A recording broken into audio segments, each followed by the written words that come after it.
Keuntungan Saudi Aramco hampir sama dengan APBN Indonesia, sekitar 1.600 triliun rupiah atau sekitar 120 billion dolar per tahunnya. Keuntungan Apple Incorporated sepertiga APBN Indonesia, yaitu sekitar 750 triliun rupiah atau sekitar 50 billion dolar. Sales atau penjualan per tahun Aramco 360 billion dolar atau 5.100 triliun rupiah. BUMN Indonesia itu asetnya katanya 5.000 triliun rupiah, yang biasa kalau pebisnis punya prinsip dagang harusnya omsetnya 1:1 dengan asetnya. Ini kalau perusahaan swasta loh yang kita bandingkan, dan yang kelola oleh profesional yang tidak bercampur dengan tim ses pilpres untuk dapat hadiah jadi anggota komisaris. Juga balas jasa pendukung tim hore pejabat berkuasa menduduki jabatan untuk hadiah. Nggak ada yang begituan. Kalau benar dikelola, maka saya yakin BUMN ini bisa juga 5.000 triliun rupiah omsetnya dan tidak jago kandang tentunya,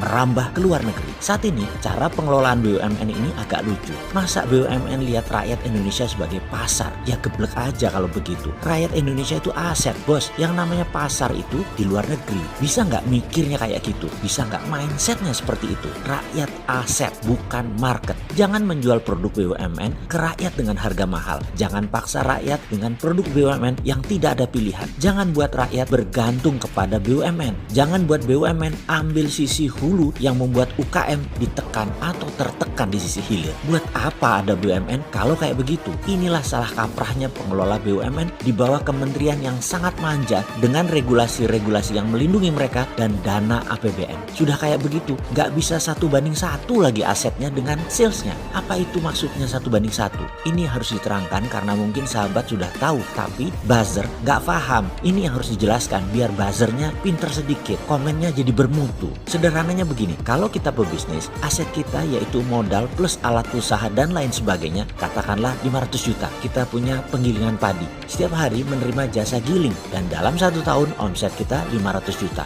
Profit kita bersih 20% atau sekitar 100 juta rupiah. Itu adalah nilai wajar biasa dan itu bisnis seperti biasa. Kalau bisnis bagus, itu sewaktu pengelolaan harus masuk rumus 1, 2, 3. Masuk 1 katakanlah 1 miliar, tahun kedua harus jadi 3 miliar. Yang naik 3 kali lipat itu biasanya 1 asetnya, 2 penjualannya, atau profitnya. Yang terbaik adalah omsetnya 3 kali naik dari asetnya, modal dalam hal ini. Itulah bisnis bagus yang masuk dalam rumus 1, 2, 3. Kalau masuk 1 dalam setahun omsetnya 1, itu wayahe. Ya harusnya dapat, itu standar. Jadi kalau BUMN asetnya 5.000 triliun, omsetnya juga harus 5.000 triliun. Dan kalau untungnya 20%, ada 1.000 triliun untung BUMN dan ini akan menolong APBN. Sekarang berapa setoran APBN dari BUMN? Wis repot Eki kalau ditanya begini. Wis ruwet sudah, gemeter yang ditanya begini para pejabatnya. Kalau punya hati sih, wis kelihatan sudah asli nih. Jadi bagaimana ke depan ini BUMN? Mana nih sudah setahun jabat, sudah berapa banyak setoran APBN ke BUMN? Loh, kok APBN setor ke BUMN ya? Bukan harusnya sebaliknya,